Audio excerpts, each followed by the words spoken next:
जब मैंने पहली बार अपने मोहल्ले के लिए वर्षा जल संचयन संरचना बनाने की सोची, तब मुझे अंदाजा नहीं था कि ये एक कितना विस्तृत काम होगा।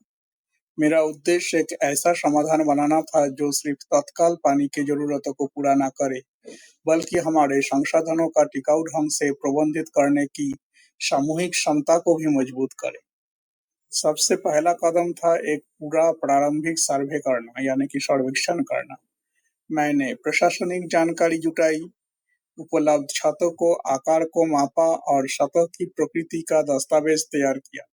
मुझे स्थानीय भूगोल और भू आकृति को समझना पड़ा, साथ ही किसी भी जल गुणवत्ता की समस्या को भी जांच करनी पड़ी।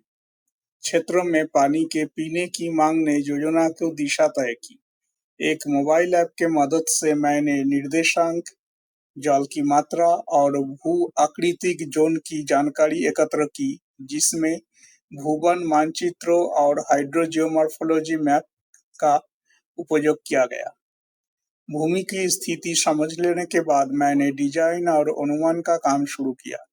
पुराने बोरवेल की रिपोर्ट और पानी जांच के आंकड़ा देखकर मैंने जल उपयोग को अधिकतम करने की योजना बनाई, सामग्री की सूची तैयार की और सरकारी दर सूची का हवाला दिया।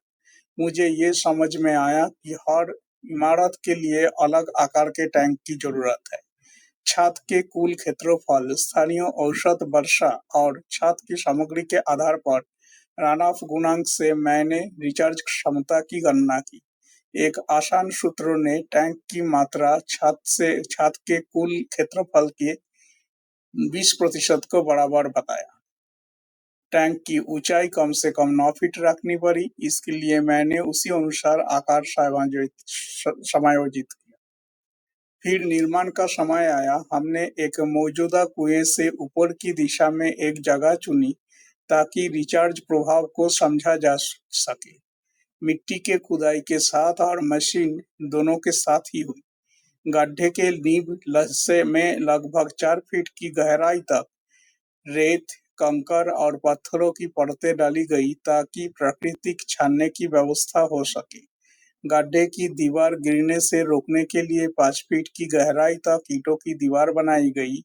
छतों से टंकी तक पाइप के जरिए पानी लाने के लिए प्लम्बिंग की व्यवस्था की गई।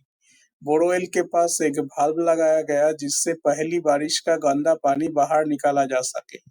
जहां जगह कम थी वहां हमने स्लॉटेड पाइप वाले बोरवेल का इस्तेमाल किया, जिससे पानी धरती में किनारे से रिस सके।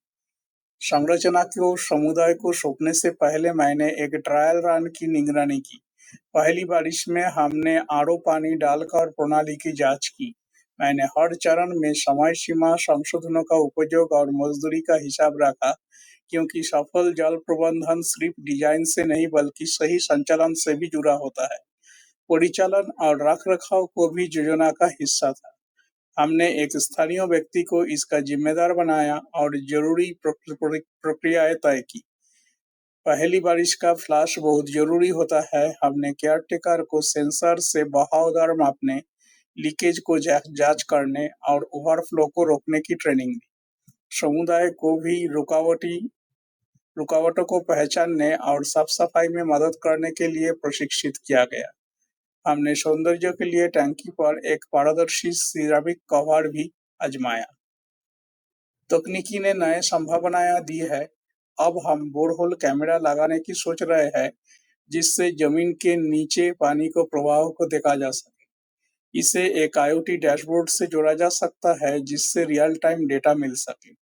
आगे चलकर हम इसे जल संरक्षण को बढ़ावा देने वाले ऐप्स से जोड़ सकते हैं, ताकि हर घर अपने योगदान को ट्रैक कर सके और प्रोत्साहन पा सके। धन्यवाद।